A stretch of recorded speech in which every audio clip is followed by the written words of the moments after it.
అర్హులైన ప్రతి పేద కార్మికుడిని థ్రిఫ్ట్ ఫండ్లో చేరేలా అన్ని రకాల చర్యలు తీసుకుంటామని జిల్లా చేనేత జౌళి శాఖ సహాయ సంచాలకులు ద్వారక్ తెలిపారు.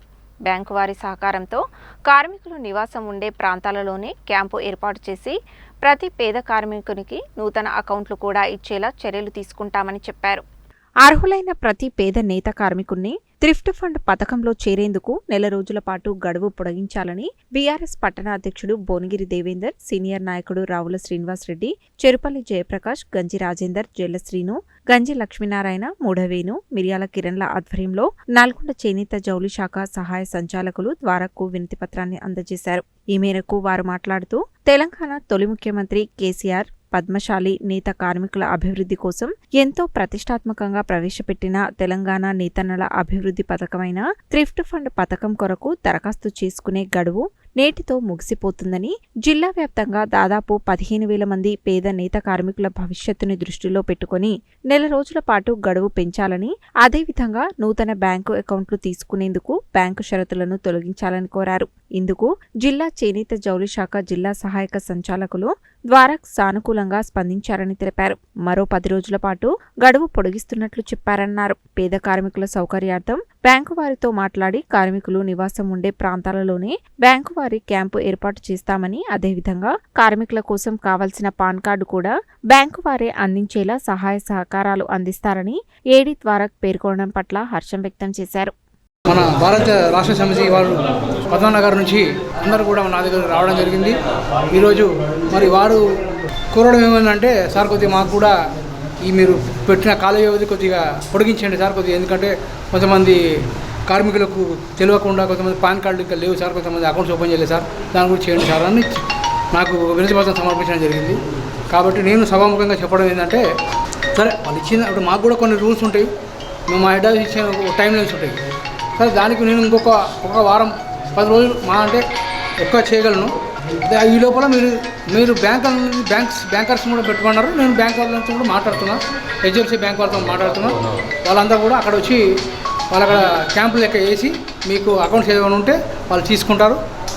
పాన్ కార్డులో కూడా మీకు ఏమైనా ఇది ఉంటే వాళ్ళకి సంబంధించిన వాళ్ళు ఉంటారు, వాళ్ళు వచ్చి చెక్ చేసుకొని ఇది చేసుకుంటారు. ఇంకోటి మీరు అవగాహన సదస్సు కూడా మీరు అడగడం జరిగింది. అవగాహన సదస్సు కూడా నేను ఈ ఒక 2-3 రోజులలో మీకు అవగాహన సదస్సు కూడా మాది కడతాను. నేను కూడా ఒక అవగాహన సదస్సు నేను కూడా రావడం జరుగుతుంది. పెట్టించి మీ సందేహాలు ఏమున్నా కానీ అక్కడ నివృత్తి చేయడం జరుగుతుంది. ఈరోజు నల్గొండ జిల్లా సహాయక అధికారి జౌళి శాఖ అధికారిని కలవడం జరిగింది.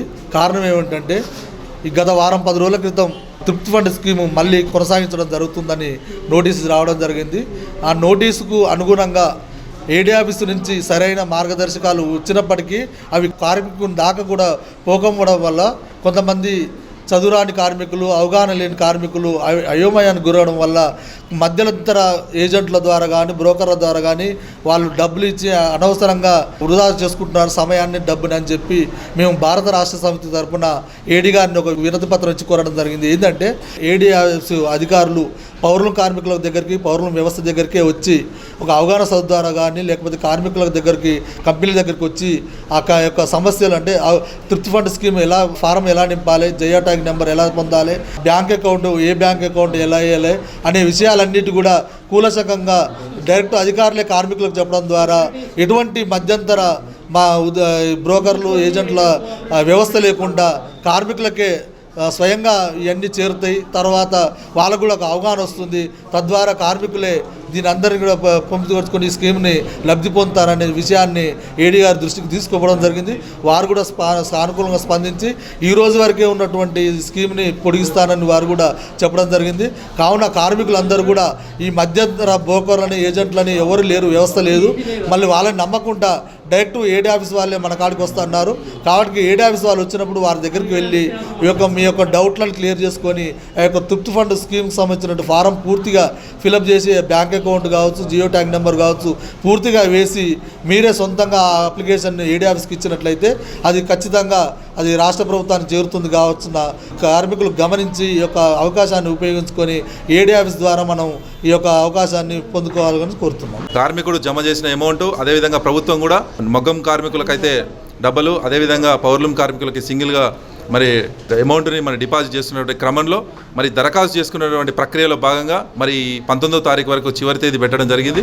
మరి ఈరోజు నల్గొండ జిల్లా చేనేత జౌళి శాఖ అధికారి గారికి ఈరోజు భారత రాష్ట్ర సమితి తరపున వినతిపత్రం ఇవ్వడం జరిగింది. సార్ కూడా సానుకూలంగా స్పందించి ఇంకొక 10-15 రోజులు దరఖాస్తు చేయడానికి అవకాశం కల్పించారు. ఎందుకంటే దరఖాస్తు ప్రక్రియలో కూడా ఎవరు కూడా మధ్యవర్తుల ప్రమేయం అనేది లేదు. డైరెక్ట్ మన జౌళి శాఖ కార్యాలయానికి వచ్చి అధికారికి మీరు ఒక దరఖాస్తును సమర్పించండి. ఇంకోటి ఏంటంటే రాష్ట్ర ప్రభుత్వానికి కూడా ఒకటే మేము కోరుతా ఉన్నాం, 30 నెలలు కాకుండా 36 నెలలు పెట్టాలి.